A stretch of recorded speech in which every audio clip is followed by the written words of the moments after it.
प्रिय मित्रों, नमस्कार। आप सभी का हमारे YouTube चैनल पर स्वागत है। मित्रों, जैसा कि आप लोग जानते हैं कि इस समय हम लोग इंडियन ज्योग्राफी यानी भारत का भूगोल पढ़ रहे हैं। भारत के भूगोल में हम लोग जो है भारतीय परिवहन और संचार व्यवस्थाओं से संबंधित हमारा अध्ययन चल रहा था। इसमें हम अब तक जो है आप लोगों के लिए 2 वीडियो अपलोड कर चुके हैं। आज इसके संदर्भ में हमारा तीसरा वीडियो होगा। तीसरे वीडियो में हम लोग जो है जल परिवहन, मुख्य रूप से जो है जल परिवहन पे चर्चा करेंगे।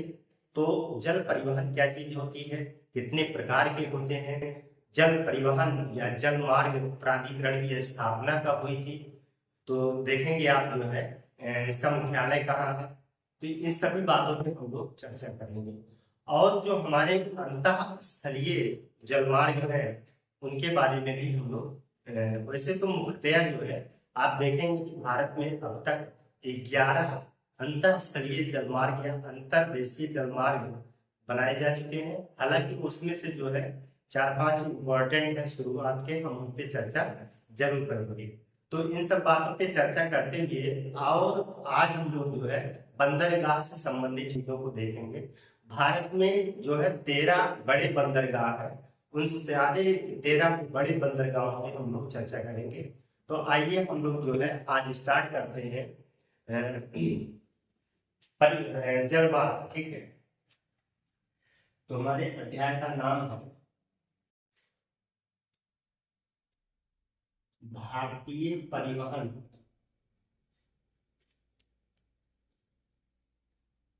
एवं संचार व्यवस्थाएं।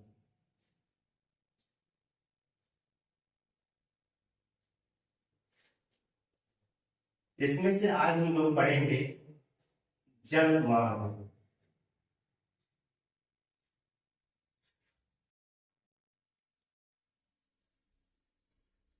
तो जलमार्ग में हम लोग जो है या जल परिवहन, ठीक है, तो जलमार्ग में जो है या जल परिवहन में हम जो है 2 प्रकार से इसको देखेंगे। ठीक, यहाँ पे 2 प्रकार है। तो जल परिवहन एक प्रकार, तो इसके 2 प्रकार हैं। एक प्रकार को जो है आप लोग कह लीजिएगा अंतःस्थलीय, अंतःस्थलीय या इसी को अंतर्देशीय,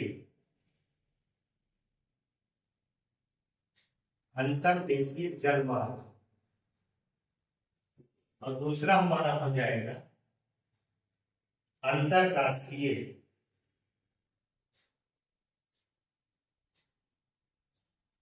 अंतरराष्ट्रीय या इसी को कह सकते हैं महासागरीय जलमार्ग। तो इसमें हम लोग चर्चा करेंगे। हालांकि इसमें हम लोग जो है बंदरगाह से संबंधित चीजों को देखेंगे। तो अंतःस्थलीय या अंतर्देशीय जलमार्ग के बारे में हम लोग देखें तो इसका मतलब है कि हमारे देश के अंदर में जो भी जल के मार्ग उपलब्ध है उनके बारे में हमें यहाँ चर्चा करना है। तो अंतर्देशीय जलमार्ग से संबंधित का मतलब ये हुआ कि भारत में जो है इसके लिए एक संस्था बनाई गई है। देखेंगे अंतर्देशीय जलमार्ग प्राधिकरण। तो अंतर्देशीय यानी कि भारतीय जलमार्ग प्राधिकरण,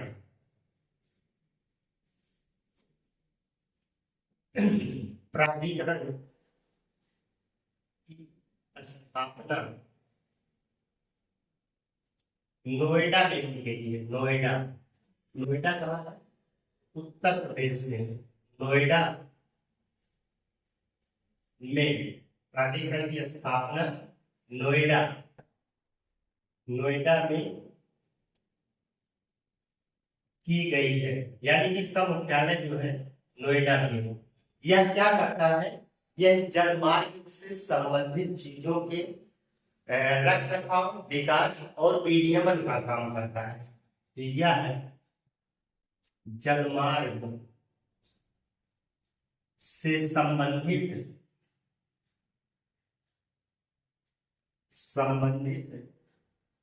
विकास, रख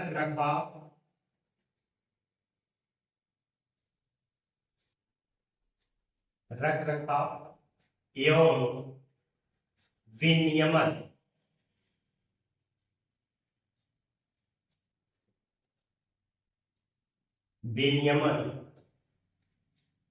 का कार्य करता है।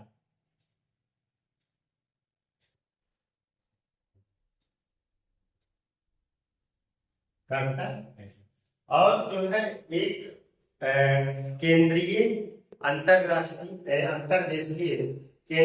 अंतरदेशीय जल परिवहन निगम की स्थापना किया गया है। तो उसका काम ये होता है कि जल परिवहन से संबंधित चीजों जैसे कार्गो या जहाज को आना जाना है, इसके संदर्भ में जो है जो पानी वाली जलयान होती है इसके संदर्भ में जो है नियमन करने की जिम्मेदारी इस निगम की है। ठीक है, तो केंद्रीय अंतरदेशीय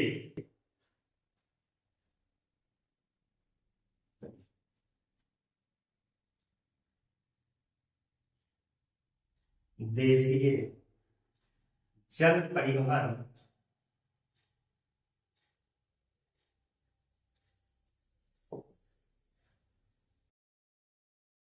निगम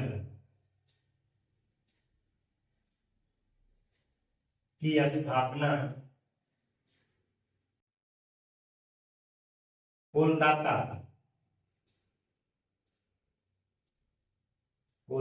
में की गई है। मतलब इसकी स्थापना जो है कोलकाता में की गई है। तो इस चीज को जानते रहिएगा। जैसे आप देखेंगे कि इसका काम होता है कि जल परिवहन से संबंधित नियमों को तय करना, और यहाँ पर जो है वो जल मार्गों से संबंधित प्राधिकरण है, मतलब उसका विकास, जल मार्ग कहाँ कैसे बनाए जाएंगे, बनाने के बाद जो है इसका काम आता है। ठीक है, तो ये चीजें जो है यहाँ पे लागू की जाएंगी। तो इसको जो है अपने स्तर से देखते रहिएगा, ये चीजें इंपॉर्टेंट है। तो अब यहाँ पे हम लोग देखेंगे कि कौन से जलमार्ग कहाँ पे स्थापित किए गए हैं। तो जैसे सबसे पहला वाला जलमार्ग जो है आपका देखेंगे यहाँ पे जो है हल्दिया से लेकर के जो है आपके प्रयागराज इलाहाबाद तक। ठीक, तो ये इसको बनाया गया है। तो यहाँ पे हम लोग नोट करेंगे भारत में या भारत का प्रथम राष्ट्रीय जलमार्ग,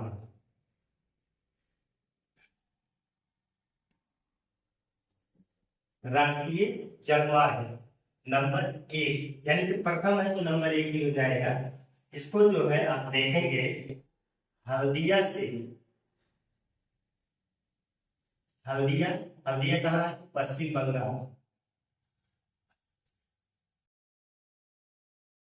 बंगाल, पश्चिम बंगाल से इलाहाबाद,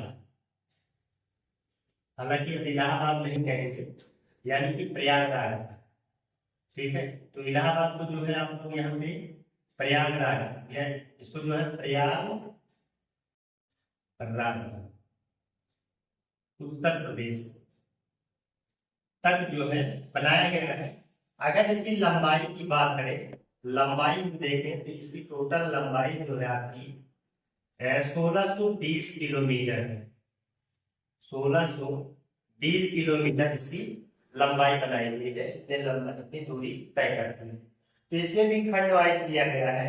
इसके खंडित करके जो है आप देखेंगे कि हल्दिया से फरक्का तक 560 किलोमीटर की दूरी है, और फिर देखेंगे फरक्का से पटना तक एक खंड किया गया है, इसकी दूरी 460 किलोमीटर है, और शेष जो है आपके पटना से प्रयागराज तक जो है दूरी तय की गई है। तो ये जो है दूरियां 1620 किलोमीटर की, ये पहली जलमार्ग है।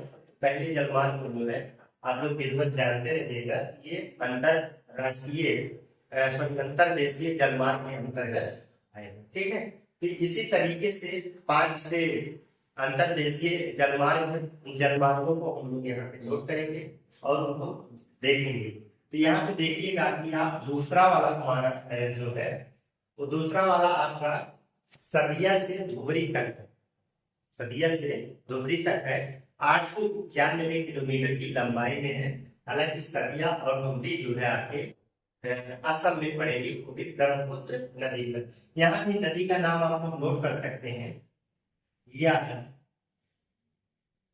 गंगा, भागीरथी,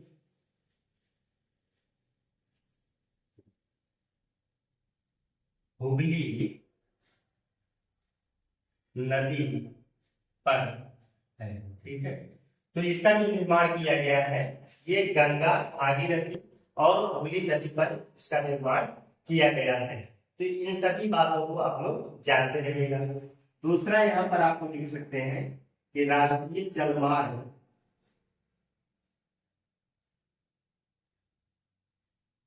2। तो राष्ट्रीय जलमार्ग 2 जो है वो सदिया से धुबरी तक है। सदिया से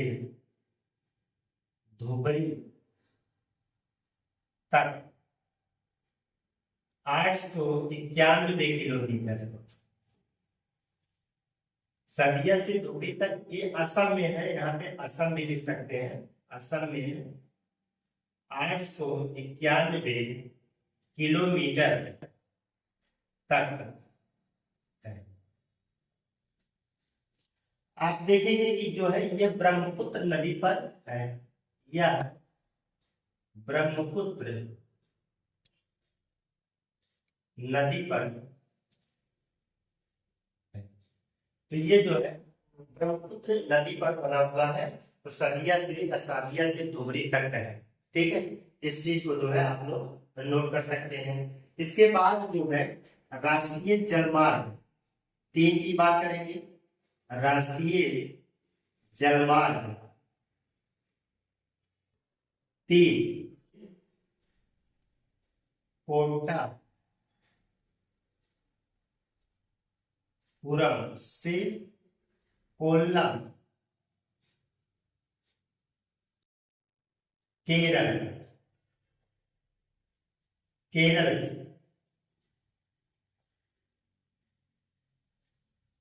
तक है। ये कोटापुरम से कोल्लम तक जो है ये तीसरा हमारा जो है राष्ट्रीय जलमार्ग है। कहाँ है? तो ये जो है सीधा आप इसको केरल में स्थित है। इस चीज को जानते रहिएगा। हालांकि लंबाई वगैरह नहीं लिखेंगे, लंबाई जो है बहुत महत्वपूर्ण नहीं है। इसके बाद जो है हम लोग इसका जो है आप लोग एक स्क्रीनशॉट ले लीजिए। इसके बाद हम लोग जो है 4 नंबर और 5 नंबर को देखते हैं कि राष्ट्रीय जलमार्ग 4 और 5।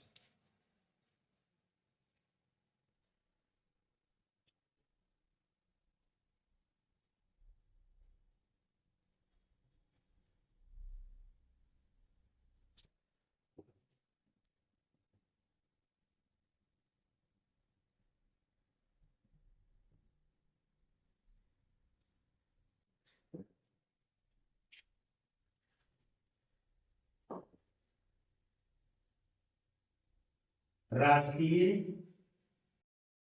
जलमार्ग 4, यह देखेंगे आप जो है आपका काकीनाडा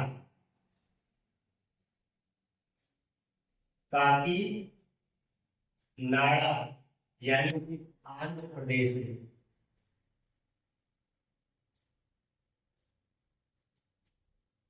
पुदुचेरी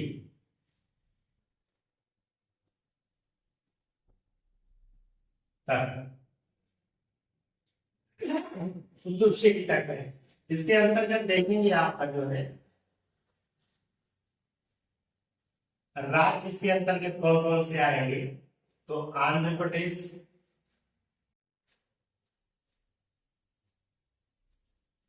तेलंगाना,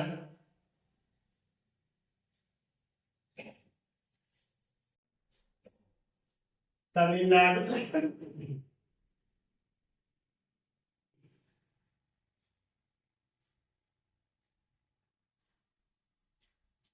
जलमार्ग जो है 5 की बात करेंगे। राष्ट्रीय जलमार्ग 5, ये जो है उड़ीसा राज्य में है। उड़ीसा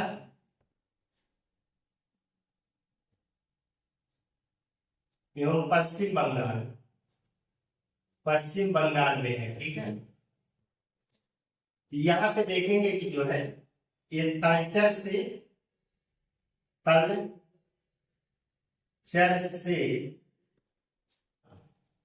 जोगी घोघा तक, जोगी घोघा है पश्चिम बंगाल में है, तलचर जो है उड़ीसा में। यहाँ तक जो है ये आपका जलमार्ग संख्या 5 होगा। हालांकि जो है जलमार्ग 5, वैसे तो पूरा देखा जाए अब तक जो है आपके 11 राष्ट्रीय जलमार्ग जो है घोषित किए जा चुके हैं।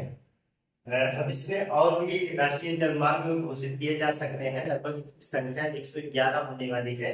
तो हालांकि इम्पोर्टेंट जो महत्वपूर्ण थे ऊपर के जो है महत्वपूर्ण, दोनों महत्वपूर्ण है ऊपर के, तो हमने जो है 3 यहाँ और दिखा दिया। 5 जो है महत्वपूर्ण, इसे अगर देखेंगे कि जो है राष्ट्रीय जलमार्ग संख्या 6 अगर आप देखेंगे तो वो आपका जो है बराबर नदी पर बनाया गया है। हालांकि अब उतना इम्पोर्टेंट नहीं है, इतनी बातों को जो है आप लोग नोट कर लीजिएगा, ये महत्वपूर्ण चीजें हैं। इसके बाद जो है हम लोग चर्चा करते हैं कि भारत में जो है प्रमुख बंदरगाह जहाँ से प्रश्न आने की संभावना रहती है और महत्वपूर्ण होता है, इसको एक स्क्रीनशॉट ले लीजिए। इसके बाद हम बंदरगाहों पर चर्चा करेंगे।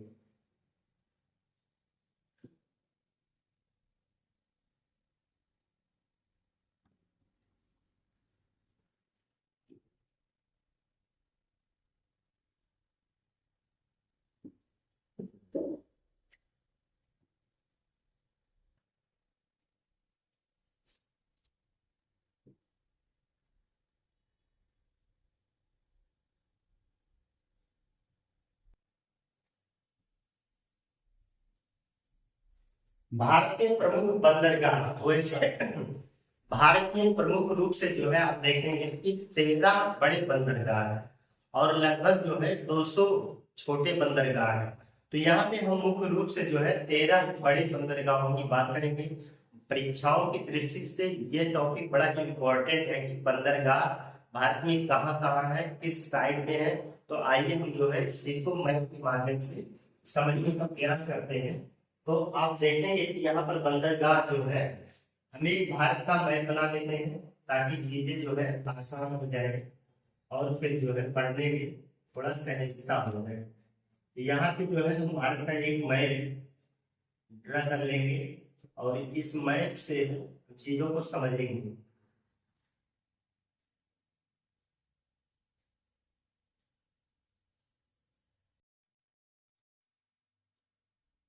हमने जो है भारत का एक टेढ़ा मेढ़ा मैप बना दिया है। ठीक है, लगे कि भारत का मैप है। फिर जो है हम इसी में जो है आपको चीजें सीखते हैं। यहाँ पे आप देखेंगे, यहाँ पर जो है अरब सागर है। यहाँ पर क्या है कि ये अरब सागर है, अरब सागर। यहाँ पे नीचे देखेंगे तो हिंद महासागर है, हिंद महासागर है। और ये जो है आपका पूरा क्षेत्र बंगाल की खाड़ी है। ठीक है, यहाँ पे जो है तो बंगाल की खाड़ी कहा जाता है। ये बंगाल की खाड़ी हो गई। तो यहाँ पर देखेंगे और यहाँ पे नीचे अगर आप देखते तो यहाँ पे कुछ द्वीप है जिसे अंडमान निकोबार द्वीप समूह के नाम से जाना जाता है। ये आपका अंडमान निकोबार द्वीप समूह हो जाएगा। तो आइए हम यहाँ पे देखते हैं। यहाँ पर आप देखेंगे कच्छ की खाड़ी पे यहाँ पर कांडला बंदरगाह है। कौन सा बंदरगाह है? कांडला। कांडला, तो कांडला बंदरगाह जो है आपका कहाँ पड़ेगा? तो आपका जो है ये कच्छ के रण में देखेंगे, यहाँ पे कच्छ जिला है। ठीक है, ये गुजरात में है। कहाँ है? तो गुजरात में जो है आपका ये है। यह एक जो है देखेंगे प्राकृतिक बंदरगाह। ऐसा बंदरगाह है, प्राकृतिक बंदरगाह है। इसकी बड़ी ही उपयोगिता है और इस कांडला की विशेषता ये है कि इसका अन्य नाम जो है, एक नाम इसका और है दीन दयाल, दीन दयाल बंदरगाह। इसका नाम जो है दीन दयाल बंदरगाह, ठीक है, दीन दयाल उपाध्याय। इसका नाम जो है दीन दयाल उपाध्याय बंदरगाह भी रखा गया है। 2017 से जो है इसका नाम जो है दीन दयाल उपाध्याय बंदरगाह कर दिए गए। इसके बाद जो है आप देखिएगा कि नीचे आएंगे, यहाँ पर जो है मुंबई है, मुंबई में जो है एक बंदरगाह है जिसका नाम है मुंबई बंदरगाह, मुंबई बंदरगाह, ठीक है। तो इसका नाम ही मुंबई बंदरगाह है। हालांकि यहाँ पे नीचे जो है मुंबई में एक बंदरगाह और बनाया गया है। तो ये जो मुंबई वाला बंदरगाह है, यह एक प्राकृतिक बंदरगाह है, प्राकृतिक बंदरगाह है, ठीक है, बंदरगाह है। यह जो है एक प्राकृतिक बंदरगाह है। इस चीज को आप लोग जानते रहिएगा। और इसकी एक विशेषता ये है कि यहाँ से जो है चीजों को आयात निर्यात किया जाता है, ठीक है। यहाँ से सामानों को आयात निर्यात किया जाता है। जैसे आप देखेंगे पेट्रोलियम, सूती वस्त्र, ठीक, रसायन, इन सभी चीजों को, लौह, इन सभी चीजों का जो है यहाँ से आयात और निर्यात दोनों किया जाता है। यह एक प्राकृतिक बंदरगाह है, भारत का सबसे बड़ा बंदरगाह है, भारत का सबसे बड़ा, ठीक है, सबसे बड़ा बंदरगाह है। इस चीज को जानते रहिएगा। तो ये भारत का सबसे बड़ा बंदरगाह है। इसके बाद जो है यहाँ पे दूसरा एक बंदरगाह है, इसका नाम जो है नहावा सेवा, नहावा सेवा, ठीक है। तो इसका नाम जो है वो नहावा सेवा है। हालांकि इसका नाम, एक नाम और रखा गया है, इसका और नाम जो है जवाहरलाल नेहरू बंदरगाह है, जवाहरलाल नेहरू बंदरगाह, ठीक है। इसका एक नाम और है जवाहरलाल नेहरू बंदरगाह है। यह जो है इसका डेवलपमेंट किस लिए किया गया था, इसको यहाँ मुंबई बंदरगाह पे जो भार है उस भार को कम करने के लिए इसका विकास किया गया था। यह एक कृत्रिम बंदरगाह है, एक कृत्रिम बंदरगाह है, ठीक। यह जो है एक कृत्रिम बंदरगाह है, इस बात को जानते रहिएगा। तो फ्रेंड्स इसमें याद रखिएगा, नहावा सेवा का नाम जो है वो पंडित जवाहरलाल नेहरू भारत के पहले प्रधानमंत्री हैं, उनके नाम पे इसको रखा गया था। ये बंदरगाह है और ये कृत्रिम बंदरगाह, मतलब प्राकृतिक नहीं, ठीक है। तो इसको जो है डेवलप किया गया है, इस चीज को आप लोग समझते रहिएगा। इसके बाद जो है यहाँ पे गोवा है, गोवा में है, ठीक, गोवा में है, उसका नाम है मर्मुगाओ,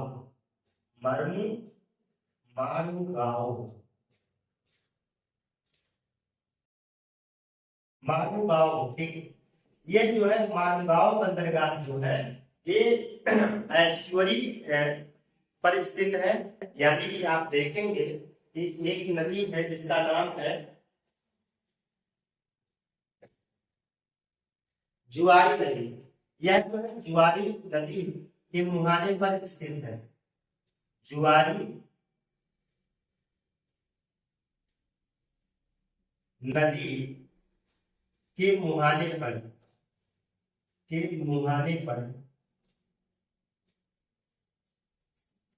यह बंदरगाह जो है गोवा राज्य में है, ठीक है।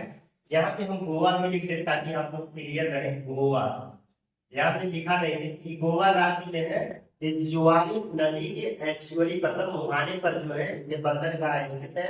और यहाँ से प्रमुख रूप से जो है लौह इस्पात या लौह अयस्क का जो है निर्यात किया जाता है, ठीक। तो इस चीज को आप जानते रहिए। ये तो हालांकि आप लोग जान गए, मुंबई नहावा सेवा महाराष्ट्र में है। फिर इसके बाद आप नीचे आएंगे, यहाँ पर जो है न्यू मंगलोर है, ठीक है। यहाँ पे जो है इसको हम यहाँ से यहाँ तक लिख दे रहे हैं, यहाँ से समझ जाइएगा। न्यू मंगलोर,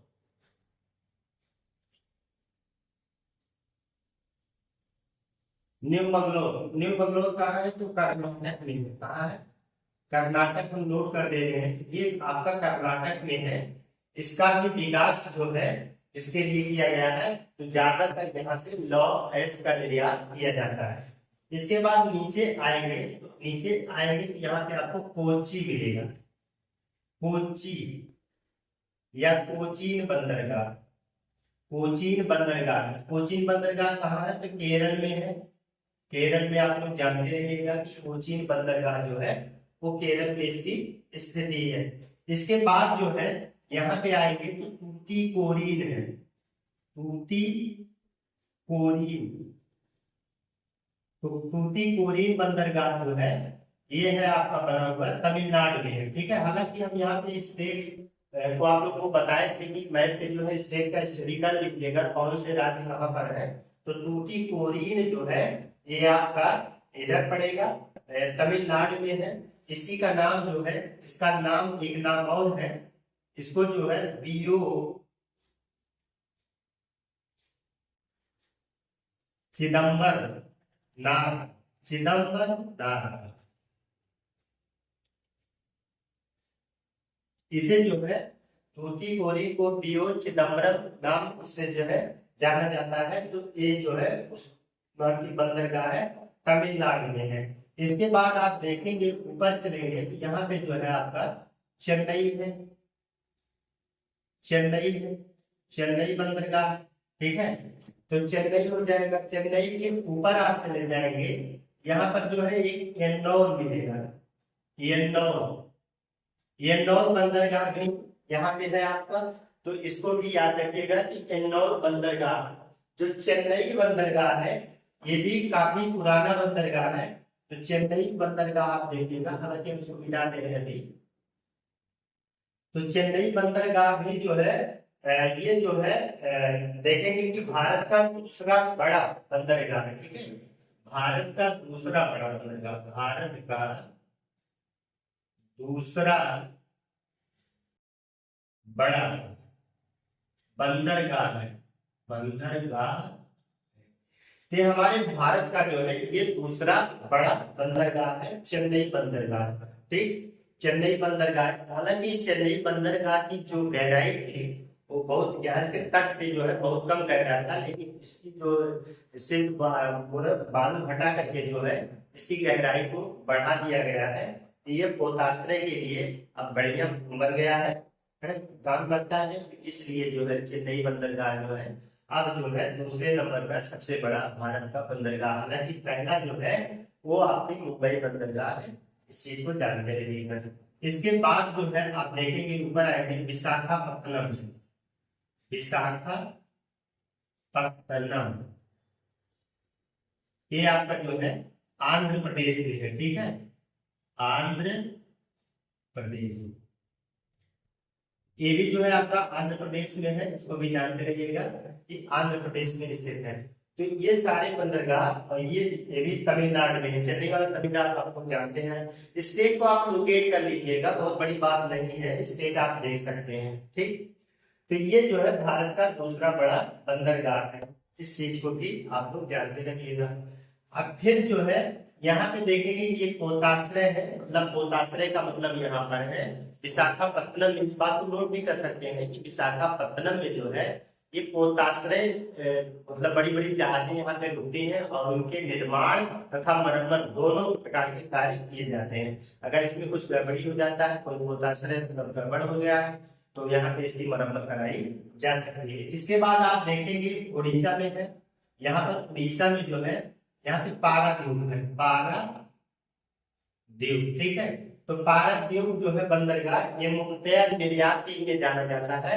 यहाँ से कोयला, लौह ये सब जो है प्रमुख रूप से निर्यात कहाँ पर किए जाते थे? तो जापान में जो है यहाँ से निर्यात है कि जितने भी थे अक्सर यहाँ से चीजों को जो है जापान के लिए निर्यात किया जाता था। निर्यात के रूप में सबसे ज्यादा इस्तेमाल किए जाते थे। इसके बाद यहाँ पे आप आएंगे, यहाँ पर जो है आपका कोलकाता है, कोलकाता, हल्दिया। ठीक है, आगे देखेंगे हल्दिया भी है, तो कोलकाता, हल्दिया, दो बंदरगाह है हल्दिया। तो यहाँ पे एक बंदरगाह है कोलकाता हल्दिया बंदरगाह। तो इतने बंदरगाह हो गए। अब आप जो है यहाँ पे हमने बताया कि एक यहाँ पे जो है एक बंदरगाह और है पोर्ट ब्लेयर। पोर्ट ब्लेयर, तो ये पोर्ट ब्लेयर बंदरगाह जो है अंडमान निकोबार में स्थित है। इसको हम जो थोड़ा सा कलर दिखा दे रहे हैं। हमारे पास ये वाला कलर थोड़ा सा कम हो गया है, ये पोर्ट ब्लेयर है। तो ये जो है इस चीज को आप लोग समझ लें। अब यहाँ पे आप लोग जो है इसको काउंट कर सकते हैं। तो बंदरगाह देखें 1 2 3 4 5 6, इसके बाद 7 है, 8 9 10 11 12 और एक 13। यहाँ पे हम नोट कर सकते हैं कि 13 बंदरगाह है, 13 बड़े बंदरगाह, ठीक है। 13 बड़े बंदरगाह है। भारत के पास कुल 13 बड़े बंदरगाह हैं। यहाँ से प्रश्न अक्सर पूछा जाएगा, फिर आप उस प्रश्नों का उत्तर देने में सक्षम हो जाएंगे। एक बार हम पुनः जो है इसको आपको रिवीजन करवा देते हैं। यहाँ पर देखिए, सबसे पहले हम लोग ने कांडला पे बात किया। कांडला जो है गुजरात में कच्छ के रण में स्थित, इसका नाम दीनदयाल उपाध्याय के नाम पे रख दिया गया है, कांडला बंदरगाह। यहाँ पे जो है आप देखेंगे कि बहुत सारी चीजों का आयात निर्यात होता है। इसको आप देखेंगे कि कस्टम ड्यूटी से फ्री है, ऐसे मतलब यहाँ मुक्त व्यापार जो है किया जाता है। मुक्त व्यापार कहने का मतलब ये हुआ कि यहाँ पे जो है आयात निर्यात पर जो है शुल्क बहुत कम या शुल्क में छूट रखी जाती है। इस प्रकार का यह बंदरगाह है, कांडला बंदरगाह। बहुत ही इंपॉर्टेंट बंदरगाह है, कांडला को याद रखिएगा। और इसका नाम जो है दीनदयाल उपाध्याय के नाम से रखा गया है। इसके बाद मुंबई में देखेंगे, मुंबई जो है ये बहुत बड़ा एक प्राकृतिक बंदरगाह है। तो ये जो है इसका, ये भारत का सबसे बड़ा बंदरगाह है। अब इस पे जो है बहुत ज्यादा लोड हो गया था, ओवरलोडिंग को कम करने के लिए उसके लिए साथ में जो है एक बंदरगाह और विकसित किया गया। हालांकि ये कृत्रिम बंदरगाह है, इसका नाम जो है नहावा सेवा या जो है इसको जवाहरलाल नेहरू बंदरगाह भी कहा जाता है। तो इसकी सिचुएशन आप देखेंगे मुंबई में है, महाराष्ट्र में है। इसके बाद गोवा में जो है जुआरी नदी के मुहाने पर यानी जुआरी नदी के ऐश्वरी पर एक बंदरगाह को विकसित किया गया है। ये जो है आपका मार्गो गांव या मार्गो गोवा जो है जुआरी नदी पर स्थित बंदरगाह है। इस बंदरगाह को भी आप लोग पढ़ेंगे। इसके बाद देखेंगे कोच्चि केरल में जो एक बंदरगाह है, कोच्चि केरल के नाम से जाना जाएगा। फिर तमिलनाडु में जो है आप देखेंगे उनकी कोरीन है, जिसे चिदम्बरम नाड़ के नाम से भी जाना जाता है। चेन्नई भारत का दूसरा सबसे बड़ा बंदरगाह है, इस बात को याद रखेंगे। एन्नौर बंदरगाह है। इसके बाद विशाखापत्तनम बंदरगाह है, वो आंध्र प्रदेश में है। पारादीप यहाँ पे देखेंगे, ये आपका उड़ीसा में स्थित है, ठीक है। ओडिशा यहाँ पे लिख सकते हैं आप लोग, ओडिशा लिख लीजिएगा। और ये आपका पश्चिम बंगाल में है। कहाँ पे स्थित है? पश्चिम बंगाल में है। तो इस चीज को आप लोग जानते रहिएगा। और हमारा राष्ट्र में एक 13वां यहाँ पे देख लीजिए, पोर्ट ब्लेयर, जो अंडमान निकोबार की राजधानी है, वहां पर एक बंदरगाह को बनाया गया है। तो हमारा 13वां बंदरगाह, अगर आप देखेंगे कि भारत में प्रायद्वीपीय भारत है, प्रायद्वीपीय भारत में तो कुल 12 बंदरगाह है, लेकिन एक हमारा द्वीप पर स्थित बंदरगाह पोर्ट ब्लेयर है, ठीक। तो यहाँ प्रश्न आपसे ये भी पूछा जा सकता है कि कौन बंगाल की खाड़ी से सटे हुए हैं, कौन अरब सागर से सटे हुए हैं। तो हमने बता दिया कि इधर जो है वो बंगाल की खाड़ी में है, और जो पश्चिम साइड में है वो अरब सागर से लगे हुए बंदरगाह है। तो इस चीज को भी आप लोग ख्याल रखेंगे कि कितने बंदरगाह इधर है, कितने उधर है। तो आप देखेंगे कि ए यहाँ पे कोलकाता 1 2 3 4 5 6 बंदरगाह इधर है, तो 6 बंदरगाह इधर विकसित किए गए हैं। इस चीज को आप लोग बहुत भली भांति से समझते रहिएगा, ठीक। यहाँ से भी प्रश्न आपसे पूछे जा सकते हैं। तो मित्रों, हम लोग मिलते हैं एक किसी और बेहतर क्लास के साथ, तब तक के लिए धन्यवाद।